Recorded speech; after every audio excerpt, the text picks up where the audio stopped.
No, no, que te iba a comentar precisamente ya Sí, para avanzar eso, o sea, el momento en el que surge la División Azul es exactamente el mismo en el que se enteran de, bueno, sí. se anuncia la noticia, ¿no?, de que Alemania ha invadido la Unión Ujú, Soviética ujú, y de que, pues, se va a hacer como una cruzada, contra el comunismo y demás, ujú, y eso es lo que al final, pues, ujú, va a causar esa emoción, ese ánimo entre los españoles que, pues bueno, acaban de salir de una guerra civil y que de alguna forma, pues, han sufrido, ¿no?, las consecuencias de la misma, de esa lucha ideológica y demás, y que muchos consideran responsable a la Unión Soviética de la guerra civil en ujú. España, ¿no? Y lo que pueden transmitir los veteranos, que no sé si esto es más o menos lo que te han comentado, es que tenían, pues, esas ganas de, ya no de ayudar a los alemanes por el favor prestado en la guerra civil, sino de ellos mismos, vengarse de lo que ellos consideraban que había sido la causa de la guerra civil española, sea verdad o no. Yo te estoy hablando de lo que sentían y de Sí, lo que creían, ¿no? Y de alguna forma es como va a surgir este sentimiento popular que pide, ¿no?, ir a Rusia. ujú. Mira, tu pregunta plantea varios temas muy importantes, muy interesantes, además. El primer tema es el sentimiento popular. Todo el mundo sabe que cuando empezó la Primera Guerra Mundial, en todas las capitales europeas hubo unas increíbles manifestaciones de alegría porque empezaba la guerra. Todos hemos visto las imágenes de las masas en la calle gritando de emoción y de alegría en Berlín, en París, en San Petersburgo. Qué bien la guerra! Muy bien, no verás imágenes de ese tipo en ningún país al estallar la Segunda Guerra Mundial. Cuando se dijeron: "Ha estallado la guerra", se instaló un pesimismo tremendo en todos esos países que entraban en la guerra. Muy bien. En cambio, ves las noticias de cuando en España se supo Mm. el ataque a la Unión Soviética. Increíble. Manifestaciones masivas en las calles, ¿eh? Pidiendo el envío de voluntarios. Siempre se repiten, porque claro, Madrid es Madrid, y ahí había equipos de filmación, mm, que inmediatamente fueron Ujú. a grabar esas imágenes.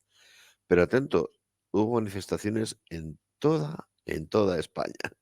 Tú vives en Yecla, ¿verdad? Tú eres murciano. Sí, sí, sí. ¿Sabes en cuántos, hubo manifestaciones en Murcia, en Cartagena y hasta en 6 localidades distintas más? No, ahora no me acuerdo cuáles son. Pero en la provincia de Murcia hubo hasta 8 manifestaciones populares pidiendo el envío de voluntarios. Bueno, yo vivo en Alicante, no vivo muy lejos de ti. En Alicante capital tiene la singularidad de que no hubo tantas, pero hubo 2. Hubo 2 días distintos de manifestaciones pidiendo el envío de voluntarios. Es decir, efectivamente, la gente había salido de la guerra civil muy traumatizada, y la guerra civil, bueno, pues tiene este fenómeno. Tú puedes encontrar, tú vas a una librería, te pones a mirar y te puedes encontrar libros que te dicen que la guerra civil es una respuesta a un intento de invasión del eje, algunos lo vieron así, pero también puedes encontrarte los libros que dicen que mucha gente vio la guerra civil como un intento de invasión ruso, de invasión soviético, ¿no? De establecer un régimen comunista en España. Dirás, hombre, sí, todo es gente de la ultraderecha. No, mira, vamos a ser sinceros y honestos porque este es un programa de historia. Todo el mundo sabe que al acabar la guerra civil, la fase final, ¿verdad?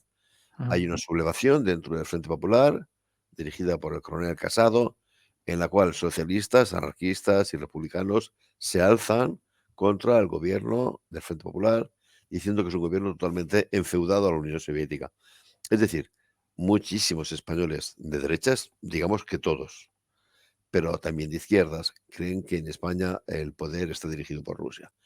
¿Eso es cierto? Bueno, pues yo te diré, no. Ahora, ¿lo sienten así? Sí. Y lo sienten así muchísimas personas. Muchísimas personas que han pasado por experiencias muy horribles. Tampoco pretendo yo negar las experiencias horribles de las personas del otro bando, en absoluto. Pero puesto que estamos hablando de quienes se alistan a la División Azul, lo pertinente en este instante es hablar de los que han sufrido el asesinato de familiares, amigos, padres por elementos frente populistas, ¿no? hay escenas absolutamente, hay historias absolutamente dantescas, ¿no? Dicen, "Oye, a ti no te han hecho nada". No, no, a mí no me han hecho nada, pero a mi tía y a mi prima primero les violaron y después las mataron. ¿Entiendes? Entonces, me voy a Rusia, ¿por qué? Porque sí, porque ha ocurrido esto. ¿Entiendes? Mucha gente tampoco le han matado, ni violado, ni no. Pero bueno, España es un país que, por mucho que ciertas autoridades insistían en que España había dejado de ser católica, serían las instituciones, el sentimiento popular tenía muchas, seguía teniendo muchas raíces católicas, ¿no? Entonces, cuando ves que, bueno, pues que se han arrasado hasta sus cimientos, iglesias, se han quemado infinidad de obras de arte, etcétera, montones de profanaciones, pues lo que a mí me decía un veterano, dice, a mí no me hicieron nada, dice, a la Virgen de mi pueblo sí. Claro, han ofendido sus sentimientos más profundos, ¿no? Entonces, dicen, que hay una posibilidad de ir a la guerra contra estos, queremos ir a la guerra contra estos, ¿eh? Y, por eso, se produce el fenómeno, no vas a encontrar imágenes de manifestaciones pidiendo el envío de voluntarios en ningún país, salvo en España, en el verano del 41. Y te lo digo por otra afirmación que has dicho. Los alemanes plantean esto como una cruzada anticomunista. Atentos, no, no. Ellos no lo habían planteado así. No estaban hablando cuando van a lanzar el ataque, no tienen previsto este tema. No lo tienen previsto, entre otras cosas, hay que recordarlo. Si dicen, hay que acabar con tal, dice, pero tío, si hasta hace 2 días le estábamos comprando de todo y vendiendo de todo. Éramos colegas, como así decirlo, ¿no? No son capaces, no conciben ese cambio. ¿Qué es lo que ocurre? Pues mira que las noticias, entonces no corrían con tanta rapidez como ahora, pero sí con la suficiente rapidez como para que cuando en España se pide el envío de voluntarios en las calles, se pide también a continuación en otros muchos países, ¿eh? Y surge la idea de crear una unidad de voluntarios franceses, holandeses, noruegos, tal, tal, tal. Y los países del eje a los que no se había invitado, tipo Italia, tipo Hungría, Eslovaquia, Croacia, nosotros también queremos crear. Entonces es cuando los alemanes dicen, ¡ostras! ¡Qué bien! Esto les permite darle una nueva legitimidad a la campaña. Y automáticamente empiezan a hablar ya en términos de cruzada anticomunista. No pensaban hacerlo, ¿eh? Ujú. No pensaban hacerlo.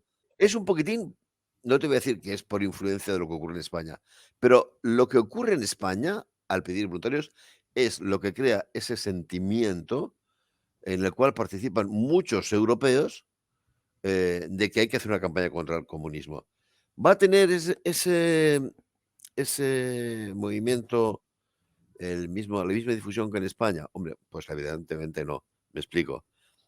A un francés, por narices, tiene que darle mucho repelús alistarse en una unidad que va a estar integrada en el ejército alemán, cuando los soldados alemanes están en su país, ¿no? Entonces, la unidad de voluntarios francesa es un regimiento. La unidad de voluntarios española es una división, ¿eh? Si aquí hubiera habido soldados alemanes, igual no se hubiera apuntado ni un batallón, ¿eh? No. Pero, esta idea de convertir la guerra del Este en una cruzada, en parte, se debe a la aparición del fenómeno de División Azul, que tuvo muchísimo más Ujú. impacto en las noticias de ese momento de la Sí. que uno podría llegarse a imaginar, ¿eh? No, no, sí me refería a eso, me refería a que en España se vio así, los alemanes recurrieron a ese término cuando de verdad necesitaron gente y demás, pero